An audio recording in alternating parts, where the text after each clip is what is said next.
Vdekja misterioze e argjentinases në fushë Kosovë, prindrit e saj dëshmojnë para gjykatës.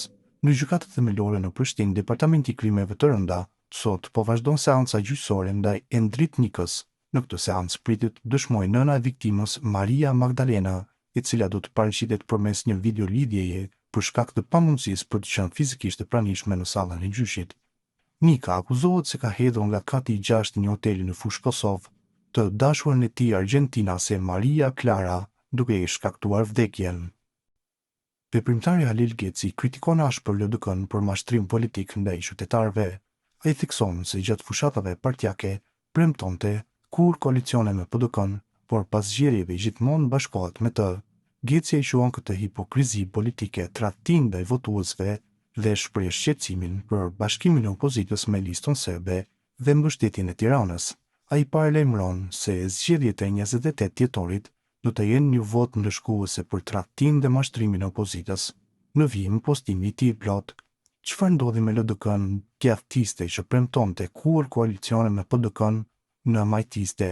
Gjatë fushatave thoshin kur me PDK-n, pas zgjedhjeve i gjejmë gjithmonë bashk. Premtimi u shndërrua në Binjeshtër, vota e qytetarëve u shndërrua në Pazar. Në fushat, Çarje akuza për vrasje kur koalicion me PDK-n, pas zgjedhjeve marrëveshje pazare pushteti përbashkët. Kjo nuk është rastësi.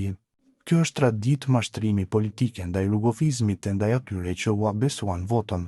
Ata që dikur i quanin krerët të PDK-s kriminal dhe hajna, sot i mbajnë afër, i mbrojnë dhe i quajnë partner. Kësaj i thonë hipokrizi politike në formë të pastër. Djathtistët e LDK-s jo vetëm që nuk i mbajnë premtimet, kur thonin se nëse bëhet koalicion me PDK-n, nuk do të ishin pjesë e atij koalicioni, por për pushtet nuk njohin as nënën e vet. Dallimi është i qartë, koha për zgjedhje është tani dhe se së shpejti do të shifet kush me kë është. Edhe në zgjedhjet lokale u tha se e njëjta gjë, por në Prapaviu vepruan ndryshe. Sot i shohim sërish bashk, opozita dhe lista serbe, zë i bashkuar sikur më parë, të gjithë kundër ndryshimit. Sa më shumë që ky blok i vjetër bashkohet për ta rrëzuar Albin Kurtin, aq më shumë popull i bashkohet rreth tij për t'ia dhënë votën. Me sa duket kësaj here kjo do të jetë një goditje fatale. Qytetarët e kanë kuptuar se kush është opozita, për 20 vjet e kanë mbajtur këtë popull me arrena dhe mashtrime. Kaq mjafton.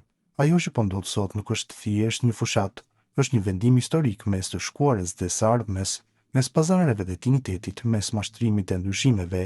Sa më e bashkuar të jetë opozita me listën e Beogradit dhe me mbështetjen e Tiranës, aq më e fortë do të dëshkohet me votën e qytetarëve të lodhurit të raskapitur nga pabesitë e tyre. Padyshim, ekziston një rrezik real që opozita e sotme të ndëshkohet rënd dhe madje të fshihet nga skena politike përmes votës.